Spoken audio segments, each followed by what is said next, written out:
여보세요. 안녕하세요. 네, 이제 5년 전부터 이런 증상이 있으시다고 하셨는데 예. 제가 좀 몇 가지만 좀 여쭤보겠습니다. 예. 혹시 저기 월경이 혹시 끊어지셨나요?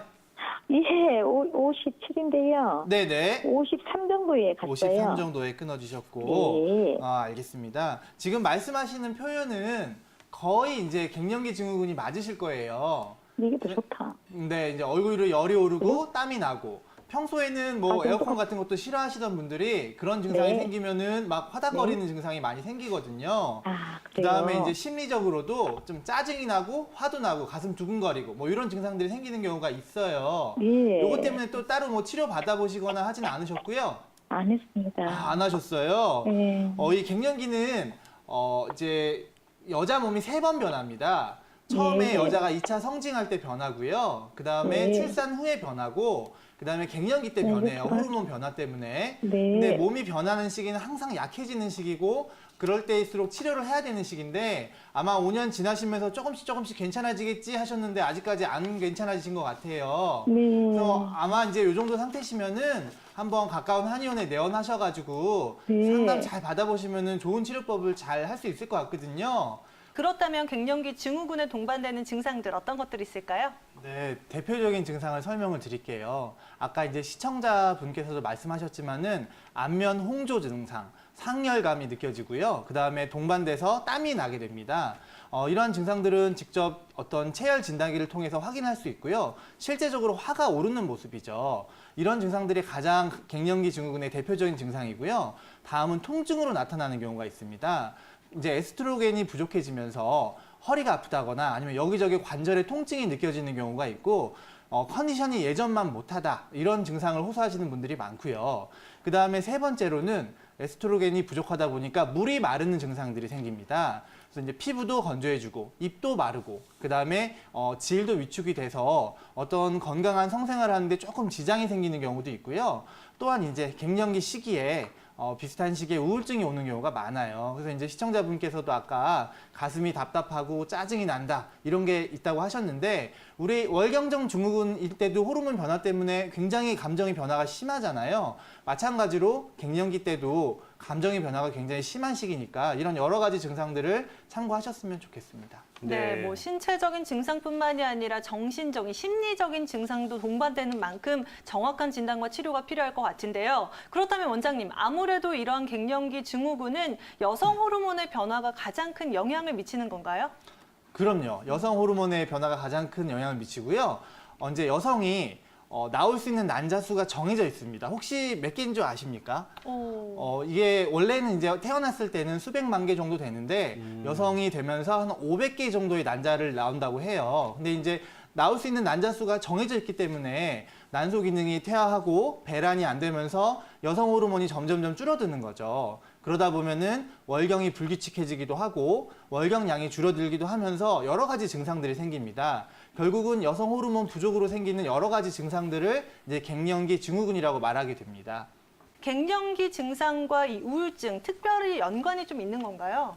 네, 연관이 굉장히 많습니다. 네. 이제 이 산후 우울증도 있지 않습니까? 그쵸. 산후 우울증에 비견될 만한 아니면 더 심하게 이 갱년기 우울증이 있고요. 특히나 갱년기 우울증은 상실감으로 옵니다.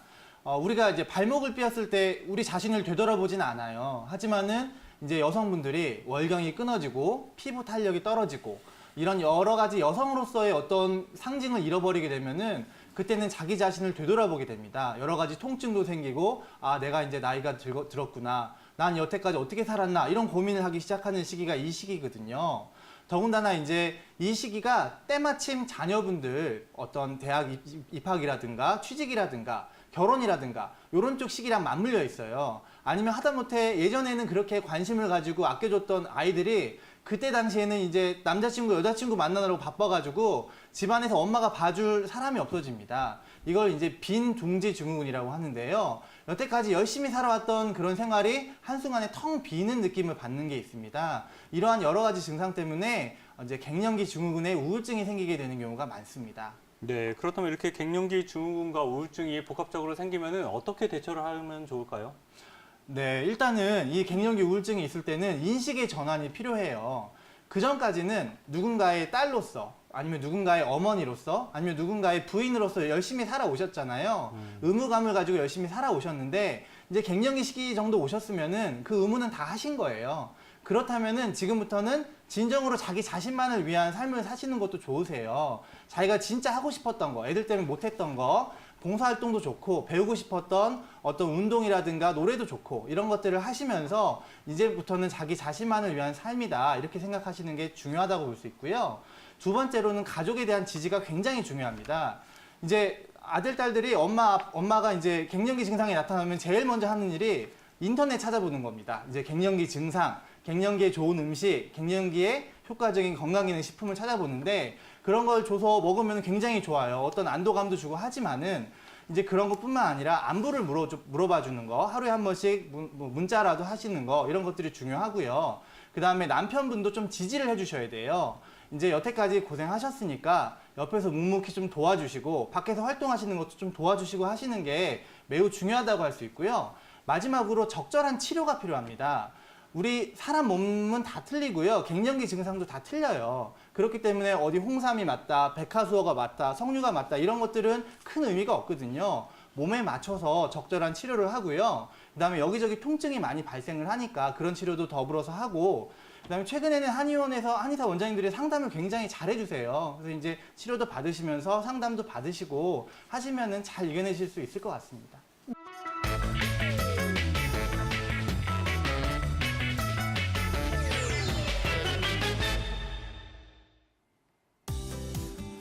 네, 안녕하세요. 건강한의사 최효재 원장입니다.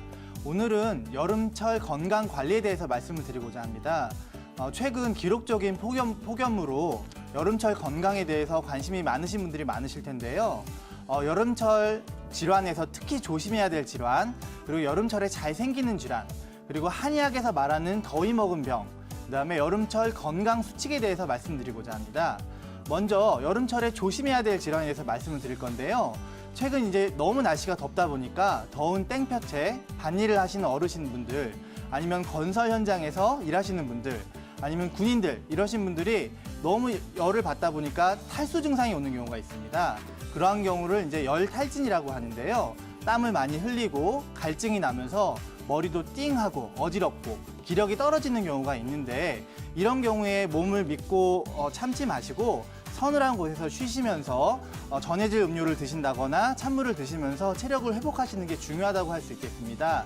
만약에 건강에 자신을 하셔가지고 거기서 더 일을 하신다거나 무리하시게 된다면 열탈진에서 열사병으로 발전하게 되는데요. 우리 몸의 시상하부에서는 체온을 조절하는 능력이 있습니다.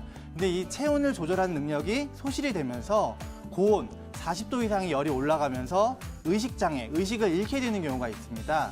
또한 이게 빈맥, 맥박수가 빨라지고 호흡이 가빠지고 쇼크 상태가 오는 경우가 있는데요. 이럴 때는 만약에 주위에서 이런 환자들을 보신다면은 반드시 119로 신고를 하셔가지고 일단은 신고를 하시고 난 다음에 환자분을 서늘한 곳으로 옮긴 다음에 최대한 온도를 낮춰주는 작업을 하시는 게 중요하겠습니다. 시원한 찬물이나 얼음물로 몸 온도를 낮춰주시고 다리를 올려가지고 심장에 대한 부담을 줄여주시는 그런 응급처치를 하시면 좋으실 것 같고요. 두 번째는 여름철에 잘 생기는 질환에 대해서 말씀을 드리겠습니다. 최근 에어컨이나 선풍기 없으면 생활하기가 힘들죠. 그 덕분에 냉방병에 자주 오게 되는데요. 온열에도 잘 안 걸리는 감기에 걸린다든가 아니면 알러지 비염이 심하신 분들이 비염이 더 심해지신다거나 아니면 여기저기 쑤시고 아픈 몸살 기운이 생기신다거나 이런 증상이 생기는 경우가 있고요. 그 다음에 상한 음식을 드시거나 아니면 찬 음료를 많이 드셔가지고 복통 설사를 하시는 장염이 오는 경우가 있습니다. 또 무덥고 습한 여름철에 잘 생기는 피부 질환이 있는데요. 땀띠라든가 무좀 등이 있고요. 그 다음에 남성분들 같은 경우는 서해부 쪽으로 사타구니 습진이 오는 경우가 있습니다. 워낙에 습하고 더워서 가려움증이 생기는 건데요. 땀을 많이 흘리고 난 다음에는 깨끗이 씻어준 다음에 잘 말려주는 게 중요하고요. 그 다음에 통풍이 잘 되는 옷을 입는 것도 중요하다고 할 수 있겠습니다. 그렇다면은 한의학에서는 더위 먹은 병을 어떻게 봤을까요? 더위 먹은 병을 한의학에서는 주합병이라고 불렀습니다. 입맛이 없고 갈증이 나는데 물을 마셔도 갈증이 해소가 안 되고 가슴이 답답하고 땀이 나는데 열감이 느껴지고 기운이 없고 다리에 힘이 빠지고 머리가 아프고 어지럽고 이런 증상들이 있는데 검사상에는 이상이 없는 경우가 있습니다. 그런 경우에 이제 동의보감에서는 주합병이라고 해서 생맥산이라든가 청서익기탕, 보중익기탕 가미방을 제시를 했었습니다. 이러한 증상들이, 이러한 처방들이 주합병을 치료하는 데 많은 도움이 될 거고요. 다음은 여름철 건강 수칙에 대해서 말씀을 드리겠습니다. 여름철 건강 수칙의 제일 1번은 수분 섭취입니다. 갈증이 나실 때 수분을 드시는 게 아니라 평소에 물을 많이 드셔가지고 탈수를 예방하시는 게 중요하고요. 두 번째는 계절 과일을 드시는 게 좋습니다. 특히 이제 여름철 하면 수박이지 않습니까? 수박은 수분을 보충을 하고 체표에 있는 열을 소변으로 내보내는 작용을 하기 때문에 수박을 드시는 것도 굉장히 좋다고 할 수 있겠습니다. 그 다음에 이제 여름철에 실내외 온도차를 5에서 6도 정도로 유지하시는 게 냉방병 예방에는 참 좋은데요. 요새는 하도 더워서 실내를 뭐 30도 이상으로 할 수는 없으니까 땀을 많이 흘렸을 때는 그 땀 많이 흘린 상태에서 에어컨이나 선풍기 바람을 직접적으로 쐬는 거는 급격한 체온 저하로 인해서 감기나 냉방병에 걸릴 확률이 높으니까 그런 부분들을 조심하셔야 되고요. 그 다음에 이제 상한 음식을 드시거나 아니면 너무 찬 음료를 드시는 거는 위나 장 기능을 떨어뜨리기 때문에 그런 부분을 피하시는 게 좋습니다. 또한 지나친 음주, 맥주 한 잔 정도는 괜찮은데요. 너무 많은 술을 드시면은 몸에 열이 올라가기 때문에 그런 부분도 피하셔야 되고요. 마지막으로 이제 여름철에 하면 보양식이지 않습니까? 보양식으로 여름철 건강관리를 하시면서 옛날 선조분들은 이제 여름 보약이라는 걸 드셨어요. 여름에는 땀을 많이 흘리니까 오히려 보약을 안 챙겨 드시는 분들이 계신데 오히려 땀을 많이 흘리니까 원기가 많이 손상되기 때문에 그 전에 여름철 보약으로 건강관리를 하셔서 이번 여름을 잘 이겨내셨으면 좋겠습니다. 지금까지 건강한 의사 최효재 원장이었습니다.